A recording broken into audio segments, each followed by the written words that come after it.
చేస్తున్నావు? ఏం చేస్తున్నావు? హలో అండి, అందరు బాగున్నారా? Happy investments. ఇంకా మీరు మొట్టమొదటిసారి ఛానల్ చూస్తుంటే కనుక తెలుగులో ట్రై చేద్దామని, ఫస్ట్ టైం అనకుండా మీరు మొట్టమొదటిసారి ఛానల్ అంటే దాన్ని ఏమనాలో తెలీదు, నా వీడియోలు అంటే కూడా ఏమనాలో తెలీదు, ఇంగ్లీష్ పదాలు లేకుండా మాట్లాడడానికి ప్రయత్నిద్దాము అంటే మాత్రం పదాలు దొరకట్లేదు. అది మొట్టమొదటి సమస్య అయితే. ఇంకా అదేదో తెలుగులో ఏమంటే ఇబ్బందిగా వియర్డ్గా అనిపిస్తుంది అనమాట. ఇంగ్లీష్ పదాలు లేకుండా మాట్లాడడం అనేదే మర్చిపోయాము. పదాలు దొరకట్లేదు.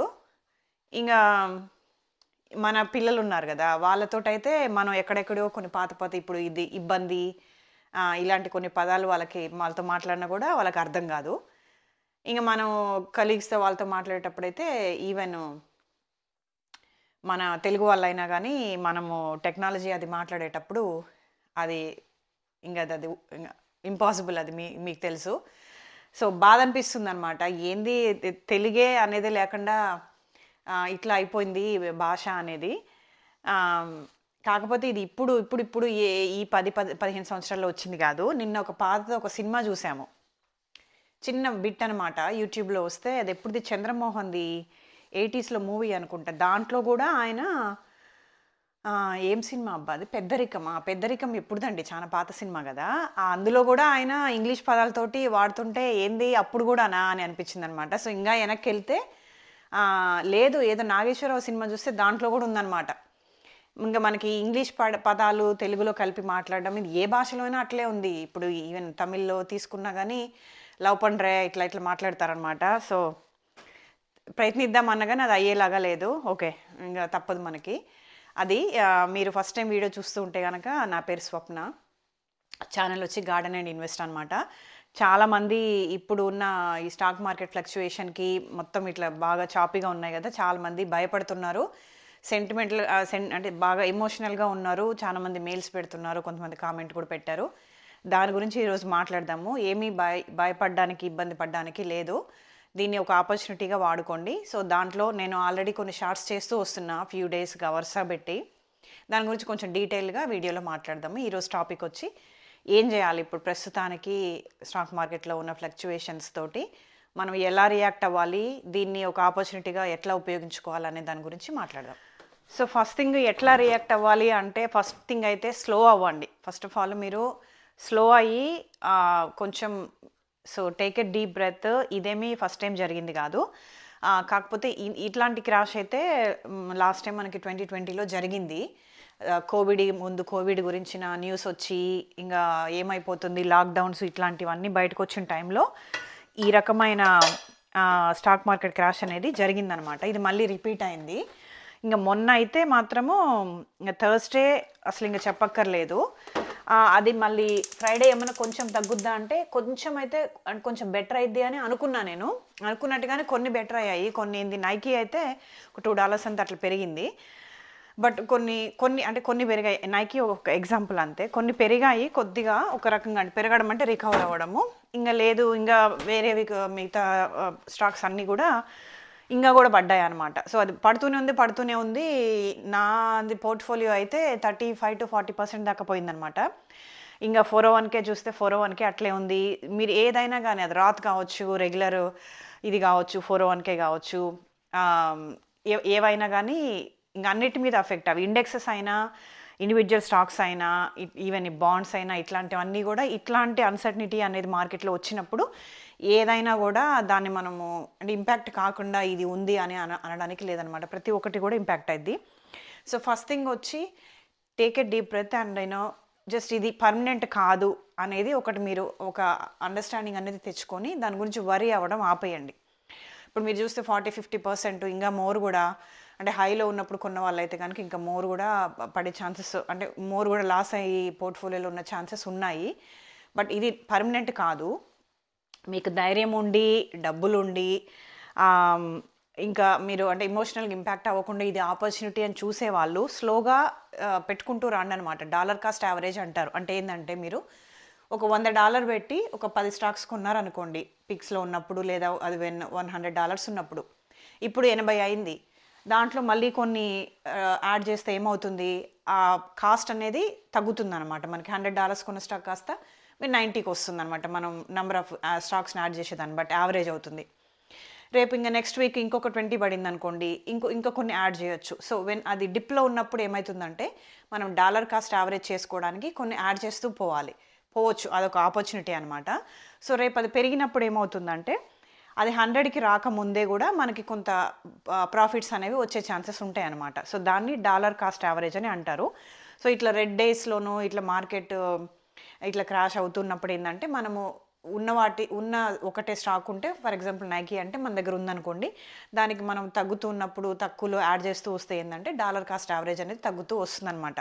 సో బట్ అది కూడా ఎప్పుడు అది డాలర్ కాస్ట్ యావరేజ్ చేసే ఇన్వెస్ట్మెంట్ అయినా సరే, కొత్తగా మీరు పోర్ట్ఫోలియోలో యాడ్ చేసేదైనా సరే, చూడండి మీ దగ్గర క్యాష్ ఎంత ఉంది. ఇప్పుడు రిజర్వ్స్ అనేది చాలా ఇంపార్టెంట్. ఎమర్జెన్సీ ఫండ్ అని చెప్పి నేను ఇంతకుముందు కూడా చెప్పాను. సో ఆ ఎమర్జెన్సీ ఫండ్ అనేది పెట్టుకోండి.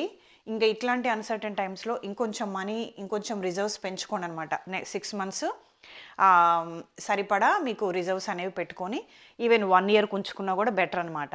సో దాని గురించి ఇంకొంచెం డీటెయిల్గా మాట్లాడదాము. ఎమర్జెన్సీ ఫండ్ అంటే ఏంటనేది. ఆ రిజర్వ్స్ పెట్టుకున్న తర్వాత మిగిలిన డబ్బు ఏదైతే ఉంటుందో దాన్ని మనము కొంత యాడ్ చేసుకుంటూ వస్తే కనుక మనకు డాలర్ కాస్ట్ యావరేజ్ అనేది అయ్యి, లేదా లేని స్టాక్స్ తక్కువలో కొన్నప్పుడు మన రేపు పెరిగినప్పుడు మనకు ప్రాఫిట్స్ అనేవి కనిపిస్తాయి అన్నమాట. సో ఎమర్జెన్సీ ఫండ్ లేదా రిజర్వ్స్ అనేది మనము ఎమర్జెన్సీ ఫండ్ అనేది ఎట్లుంటుందంటే క్యాలిక్యులేషను, ఫర్ ఎగ్జాంపుల్ మీకు monthly EMIs on and average monthly EMIs అని కాదు, మంత్లీ అంటే ఈఎంఐస్, ఇన్సూరెన్సెస్, ఫుడ్కి, పిల్లలకి, స్కూల్కి, గ్యాసు మొత్తం అంతా కలిపి మీకు ఒక 5,000 నెలకు అవసరం అవుతున్నాయి అనుకోండి.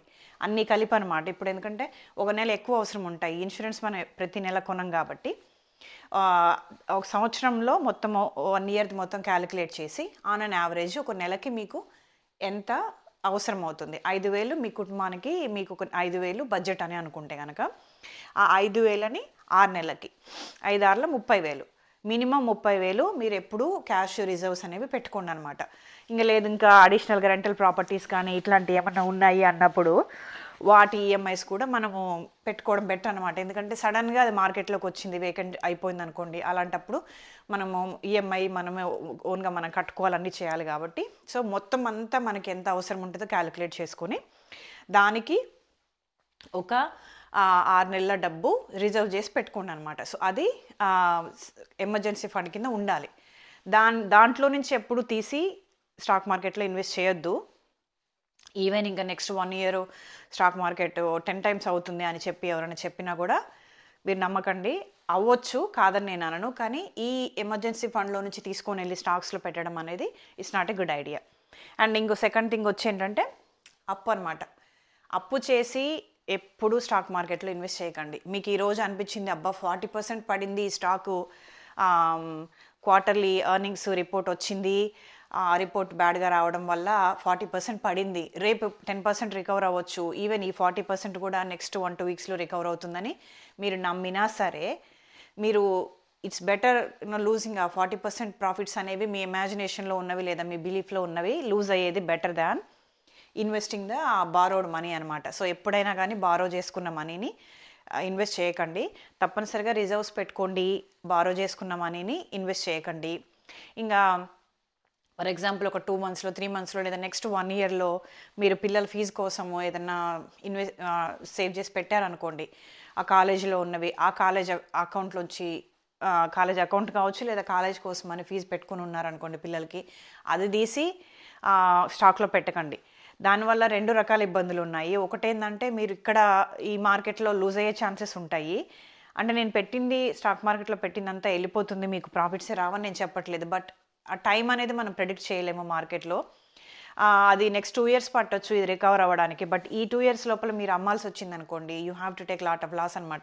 ఇప్పుడు 10,000 కాలేజ్ ఫండ్ నుంచి తీసుకొచ్చి దీంట్లో పెట్టి నెక్స్ట్ 6 monthsలో అమ్మాల్సి వచ్చి ఆ 10,000లో 2,000 పోయినాయి అనుకోండి, so you just lose the money కదా. సో అందుకని చెప్పి మీకు ఇమీడియట్గా లేదా నెక్స్ట్ 2 yearsలో, సో ద థియరీ ఏంటంటే పీటర్ లించ్ చెప్పేది, నెక్స్ట్ 2 yearsలో మీకు అవసరము లేని మనీని మాత్రమే స్టాక్ మార్కెట్లో పెట్టండి. సో కాబట్టి మీకు ఇమీడియట్గా అవసరం ఉన్నవి, నెక్స్ట్ 2 yearsలో అవసరం ఉన్న డబ్బు ఆ రిజర్వ్స్ అనేవి తీసుకొచ్చి పెట్టద్దు. ఎమర్జెన్సీ ఫండ్ బారో చేసుకున్న మనీ, ఇంకా నెక్స్ట్ 2 ఇయర్స్లో అవసరం కోసమని మీరు సేవ్ చేసుకున్న మనీని ఎప్పుడైనా స్టాక్ మార్కెట్లో పెట్టద్దు. ఎస్పెషల్గా ఇట్లాంటి అన్సర్టన్ టైమ్స్లో అస్సలు పెట్టద్దు. ఇంకా ఏం కొనాలి, అంటే ఏం స్టాక్స్ కొనాలి, కొందరు అడుగుతున్నారు మార్కెట్ అంతా పడిపోతుంది కదా, ఆల్మోస్ట్ అన్ని స్టాక్స్ పడిపోతున్నాయి కదా, ఎలాంటి స్టాక్స్ కొంటున్నారు ఏంటి అని. సో నేను మామూలుగా వీడియోస్లో షార్ట్స్లో కూడా కొన్నిసార్లు చెప్పాను, ఈ నైకీ, స్టార్బక్స్, టెస్లా, ఊబర్ ఇట్లాంటివన్నీ నేను ఎక్స్ప్లెయిన్ చేశాను అనమాట, గుడ్ స్టాక్స్. జనరల్గా నేను ఏదైనా స్టాక్ మామూలుగా వీడియోలో షార్ట్స్లో చెప్పినా లేదా మెంబర్షిప్ వీడియోస్ చేస్తాను, మెంబర్షిప్ పోస్ట్ అనేవి రెగ్యులర్గా పెడతా ఉంటాను అనమాట. దాంట్లో చెప్పింది ఆయన మోస్ట్లీ నేను యాక్చువల్గా నేను కొని అమ్మేవి పెడతా ఉంటాను. లేదు అన్నిసార్లు నేను కొనలేను కాబట్టి నా బడ్జెట్ ఇంకా సబ్స్క్రైబర్స్ కానీ లేదా మెంబర్షిప్ బడ్జెట్ అనేది డిఫరెంట్గా ఉంటుంది కాబట్టి if I find any new stock నేను కొనకపోయినా కానీ ఎప్పుడైతే ఆ రోజు ఆ వీక్ లేదా ఆ రోజు కానీ లేదా ఆ పర్టికులర్ టైం అనేది ఆ స్టాక్ కొనేది బెటర్ అని అనిపిస్తే కనుక నేను పెడతాను అనమాట. ఐఎమ్ నాట్ బయింగ్, కానీ ఈ స్టాక్ అనేది it's a good bye right now అని చెప్పి నేను పెడతాను పోస్ట్లో. సో మెంబర్షిప్ ఓన్లీ వీడియోస్ కానీ మెంబర్షిప్ ఓన్లీ పోస్ట్ కానీ మీరు యాక్సెస్ చేసుకోవాలంటే కనుక తప్పకుండా స్టాక్ మార్కెట్ మెంబర్షిప్ ఉంది కదా, దాంట్లో జాయిన్ అవ్వడానికి కన్సిడర్ చేయండి. బట్ చాలా వీడియోస్ నేను అంటే మెంబర్షిప్లో కంటే కూడా ఈ వీడియోలో కూడా మామూలు వీడియోలో షేర్ చేస్తూనే ఉంటారు, మామూలు వీడియో షార్ట్స్లో. సో ఛానల్ ఫాలో అవ్వండి, సబ్స్క్రైబ్ చేసుకొని చూడండి. బట్ కామెంట్స్ చేయండి, కామెంట్ కానీ లైక్ కానీ చేయండి. సో క్వశ్చన్స్ ఉంటే అడగండి, సో దాట్ ఓకే ఇది ఉపయోగపడుతుంది ఎవరికన్నా కనీసం ఒక్కరికన్నా అనేది నాకు అర్థమవుతుంది అనమాట. సో ఇప్పుడు ఎలాంటి డబ్బుని ఇన్వెస్ట్ చేయొద్దు అనేది మనం తెలుసుకున్నాం కదా. సో మీ దగ్గర బియాండ్ ఎమర్జెన్సీ ఫండ్, బియాండ్ ఈ మన 2 ఇయర్స్కి అవసరం లేని డబ్బు అనేది ఉందనుకోండి, ఉంటే కనుక మీరు రియలీ లక్కీ అనమాట ఈ టైంలో. ఎందుకంటే ఇట్లాంటి ఆపర్చునిటీసు అంటే ఎవ్రీడే రావన్నమాట మనకి. అంటే ఫ్యూ ఇయర్స్కి ఒకసారి, ఇఫ్ నాట్ ఏదో 10 ఏళ్ళకి ఒకసారి కూడా వచ్చే ఛాన్సెస్ తక్కువ ఉంటాయి. కాబట్టి ఇట్లాంటి టైంలో ఎంటర్ అయిన వాళ్ళకి దే కెన్ ఎర్న్ అంటే ప్రాఫిట్స్ అనేవి క్విక్గా వచ్చే ఛాన్సెస్ ఉంటాయన్నమాట. నేను ఇంతకుముందు కూడా 2-3 సార్లు చెప్పాను, SP 500 ఉంది కదా, 2000లో 2020లో ఈ కోవిడ్ ఇట్లాంటి అన్సర్టనిటీ వచ్చిన టైంలో 2000స్లోకి వెళ్ళిపోయింది అనమాట ఒక్క S&P 500 స్టాక్ వచ్చి. అది ఈ పెరుగుతూ వచ్చి ఈ 2024 ఎండ్లో, ఈవెన్ 2025లో, early 2025లో కూడా 6000 పైకి వెళ్ళిపోయింది అనమాట. సో లిటరల్గా 4000 పెరిగింది ఒక్కొక్క S&P 500 స్టాక్ వచ్చి. సో ఇప్పుడు మళ్ళీ పడుతూ వస్తుంది కదా, అది ఎంతవరకు డ్రాప్ అవుతుందో చెప్పలేము. ఇంకా 4 కావచ్చు, 3 కావచ్చు, లేదా ఇప్పుడు ఇమీడియట్గా నెక్స్ట్ వీక్ రికవర్ అవ్వచ్చు, మనం చెప్పలేము. సో రైట్ టైము ఎవరు చెప్పలేరు, ఎందుకంటే బాటమ్ ఏదనేది చెప్పడం చాలా కష్టం అనమాట. సో కాబట్టి డిఫరెంట్ స్టేజెస్లో అది కిందికి పడుతూ ఉన్నప్పుడు మనం కొంత యాడ్ చేసుకుంటూ రావచ్చు, లేదా కొంచెం పెరుగుతూ ఉన్నప్పుడు ఈ లెవెల్లో యాడ్ చేస్తూ రావచ్చు అనమాట. మన గట్ ఫీలింగ్, మన అనాలిసిస్, మార్కెట్ రికవర్ అవుతుంది అని మన నమ్మకము, అండ్ చెప్పా కదా మనకు ఆ మనీ అవసరం లేని మనీ ఉంటుంది కదా, సరే ఇన్వెస్ట్ చేసాము. ఇప్పుడు మీరు రియల్ ఎస్టేటే అనుకోండి, ఒకసారి మనం పెట్టాము అంటే దాని కనీసం 5 ఇయర్స్ అన్న కదిలించకుండా ఉంటేనే మనకి కొంత ఆక్విటీ అనేది మనకి వెనక్కి రావడానికి ఛాన్స్, ట్యాక్స్లో మిగిలించుకోవడము, అప్రిషియేషన్ అనేది రావడం, ఇవన్నీ ఉంటాయి. మనం ఇమీడియట్గా అమ్మలేము కదా. సో అట్లనే స్టాక్ మార్కెట్ కూడా అంతే అనమాట. ఎప్పుడైనా స్టాక్ మార్కెట్ అంటే ఈరోజు ఇన్వెస్ట్ చేసాము, రేపటికి పెరిగిపోతుంది, లేదా నెక్స్ట్ ఇయర్కి నేను మిలియనియర్ని అయిపోతా అనే థాట్ ప్రాసెస్ మీరు మార్చాలన్నమాట. ఇది స్టాక్ మార్కెట్ ఇన్వెస్ట్మెంట్ కూడా any other investment. At the same time ఇది more volatile than real estate కాబట్టి ఈ ఎమోషనల్గా అఫెక్ట్ అనేది చాలా వరకు ఉంటుంది. People would go to depression. ఇప్పుడు రైట్ నౌ 401k తీసుకోండి, ఎవరైతే రిటైర్ అయిపోతున్నారో 401k మీద డిపెండ్ అయ్యి 401k విత్డ్రా చేసుకోవడానికి రెడీగా ఉన్న వాళ్ళు అన్ఫార్చునేట్గా ఇప్పుడు 20%, 30% ఆఫ్ దేర్ మనీ పడిపోతే ఎంత బాధ అనిపిస్తుందండి. లాస్ట్ మినిట్లో ఇన్ని సంవత్సరాలుగా సేవ్ చేసుకుంటూ వచ్చింది. So it creates a trauma అనమాట. సో కాబట్టి ఎప్పుడైనా మనం ప్లాన్డ్గా ఉండాలి. Don't put all eggs in one basket అని అన్నీ మొత్తం తీసుకొచ్చి స్టాక్ మార్కెట్లో పెట్టద్దు. ఈ స్టాక్ మార్కెట్ అనేది ఇది కూడా ఒక ఇన్వెస్ట్మెంట్ ఆప్షన్ కింద చూడండి. అట్ ద సేమ్ టైమ్ ఇది మోర్ వోలటైల్ కాబట్టి okay this is not for me, I'm two emotional, నేను దాంట్లో లాగిన్ అయ్యి ప్రతి మినిట్ చెక్ చేస్తున్నాను, రెడ్ డేస్లో నాకు డిప్రెషన్ వస్తుంది, ఇట్లాంటి మైండ్ సెట్ ఉన్న వాళ్ళు తప్పకుండా స్టాక్ మార్కెట్కి దూరంగా ఉండండి. స్టాక్ మార్కెట్లోనే మనీ వస్తుంది లేదా దాంట్లోనే మనీ పోతుంది అని అనడానికి లేదు. ఇది ఒక investment method which involves risks and reward. అది అర్థం చేసుకొని మీరు దాంట్లో దిగండి అనమాట. ఇంకా వెరీ ఫస్ట్ టైము అసలు ఇప్పటిదాకా స్టాక్ బ్రోకరేజ్ అకౌంట్ లేదు, అసలు స్టాక్సే తెలీదు, ఎట్లాంటి దాంట్లో చేయాలి ఎప్పుడు చేయాలని తెలియదు అనే వాళ్ళకి ఇంకొకటి అదేంటంటే ఫస్ట్ టైం అసలు ఇప్పటిదాకా ఇన్వెస్టే చేయని వాళ్ళు ఏంటంటే ట్రేడింగ్ అకౌంట్ ఒకటి క్రియేట్ చేసుకోండి. ఒకరు మెసేజ్ చేశారనమాట, నాకు తెలియదండి ఫస్ట్ టైం ఇన్వెస్ట్మెంట్ అని చెప్పి, తప్పకుండా మెంబర్షిప్ జాయిన్ అవ్వడానికి కన్సిడర్ చేయండి, ఐ హెల్ప్ యూ.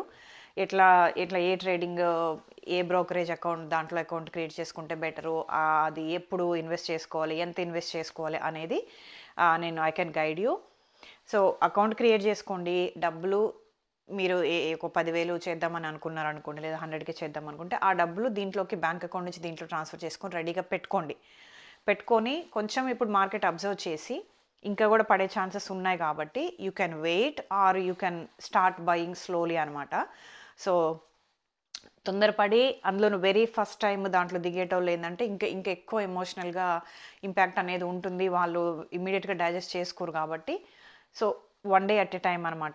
స్లోగా రైట్ స్టాక్ అది పిక్ చేసుకొని మోస్ట్లీ ఏంటంటే గ్రోత్ స్టాక్ ఇంకా కొన్ని స్టాక్స్ ఉంటాయి అన్నమాట, అవి they have been in the market for a while. For example Target అనుకోండి, ఫ్లక్చువేషన్స్ ఉంటాయి, లేదా వాల్మార్ట్ ఉంటాయి. కానీ ఇట్లాంటి గ్రోసరీ స్టోర్స్ ఇట్లాంటి అంటే ఏమంటారు మన డైలీ నెసెసిటీస్ కావాల్సిన స్టోర్స్ ఉంటాయి కదా, అవి ఎక్కడికి పోవన్నమాట. And they pay dividends also. ఇప్పుడు డిప్లో ఉన్నాయి కాబట్టి అట్లాంటి కొంచెం నమ్మకం ఉన్నవి స్టాక్స్ అంటే ఈ బిజినెస్ ఎక్కడికి పోదు అని నమ్మకం ఉన్న స్టాక్స్లో మనం అట్లాంటి వాటిలో ఫస్ట్ టైం వాళ్ళు పెట్టుకుంటే ఏంటంటే అవి ఎవరైనా ఇన్వెస్ట్ చేయొచ్చు, బట్ ఎస్పెషల్గా ఫస్ట్ టైం ఇన్వెస్టర్స్కి పెట్టుకుంటే they can sleep in the night and వాళ్ళకి గుడ్ ఎక్స్పీరియన్స్ అనేది క్యారీ అవుతుందన్నమాట.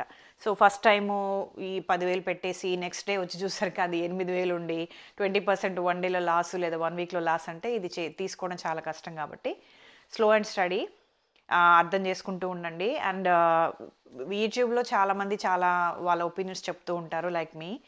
Don't quote on them. నేను ఫైనాన్షియల్ అడ్వైజ్ అయితే కాదు, I'm just trying to help people, నా ఎక్స్పీరియన్సెస్ షేర్ చేస్తూ చేయడమే తప్ప ఫైనాన్షియల్ అడ్వైజ్ అయితే కాదు. So don't quote on them. మీరు రేపు మీరు చెప్పారు కాబట్టి నేను కొన్నానని చెప్పినా కూడా I'm not gonna pay your loss కాబట్టి so do your own due diligence and then start investing అనమాట. ఇంకా మనం సమరైజ్ చేస్తే వీడియో ఎమోషనల్ అవ్వకండి. ఆల్రెడీ మార్కెట్లో ఉండి కొంటూ ఉన్న వాళ్ళు డాలర్ కాస్ట్ యావరేజ్ చేసుకుంటూ రండి. Only if you have money. ఏవైతే త్రీ టైప్ ఆఫ్ మనీ పెట్టొద్దని చెప్పామో 3 పాయింట్స్, ఆ పాయింట్స్లోంచి డబ్బు తీసుకొచ్చి పెట్టొద్దు. మీ దగ్గర ఎక్సెస్ ఉంటే కనుక పెట్టండి, లేదు ఇంకా కొన్ని రోజులు వెయిట్ చేస్తాను అంటే వెయిట్ చేయండి. అన్సర్టనిటీ అయితే పోలేదు, ఇది ఇప్పుడే beginning of the uncertainty. Market ఇంకా ఫాలో అయ్యే ఛాన్సెస్ ఉన్నాయి కాబట్టి మీరు తీసుకోవచ్చు, అంటే మనీ రిజర్వ్ చేసుకొని పెట్టుకొని యూ క్యాన్ ఇన్వెస్ట్ లేటర్ అనమాట.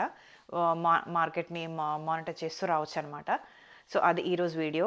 ఎమోషనల్ అయితే కాకండి. మీరు ఆల్రెడీ 20-25% లాస్లో ఉంది పోర్ట్ఫోలియో అంటే కనుక మెయిన్ థింగ్ అమ్మకండి. లాస్లో అస్సలు అమ్మకండి. ఈ పోయిన లాసు ఎంతో కొంత మనం రిటర్న్స్లో చూపించుకోవచ్చు ఈ లాస్ని, కానీ మొత్తం అయితే చూపించలేము కాబట్టి లాస్లో అమ్మొద్దు. ఏదన్నా గ్రీన్లో ఉండి ఒక కొంత పర్సెంట్ లేదా మీరు పెట్టిన దానికి ఒక 100 అన్న గ్రీన్లో ఉందనుకోండి, బెటర్ అమ్మండి. ఇప్పుడు మళ్ళీ దాన్ని డిప్లో కొనొచ్చు. కానీ రెడ్లో ఉన్నవైతే లాస్లో అమ్మకండి. లాస్లో అమ్మితే మళ్ళీ తర్వాత వాష్ సేల్ అని అదొక ఇబ్బంది ఉంటుంది మళ్ళీ కొన్నప్పుడు. కాబట్టి maximum try to hold it. తర్వాత అది మళ్ళీ కొంచెం పాజిటివ్లోకి టర్న్ అయినప్పుడు మళ్ళీ అమ్ముకోవచ్చు అనమాట. సో అది మార్కెట్ గురించిన అన్సర్టనిటీ. మనము ఎమోషనల్ కాకుండా ఎట్లా లాంగ్ టర్మ్ కోసం మళ్ళీ ఆపర్చునిటీ కోసం ఎట్లా వెయిట్ చేయాలి, దీన్ని ఒక అవకాశంగా ఎట్లా ఉపయోగించుకోవాలి నేర్చుకోండి. స్టాక్స్ గురించి అనలైజ్ చేయండి, ఇన్వెస్ట్ చేయండి. అది ఈరోజు వీడియో స్టాక్ మార్కెట్ అన్సర్టనిటీ గురించి. ఉంటాను, నెక్స్ట్ వీడియోలో కలుస్తాను. బాయ్.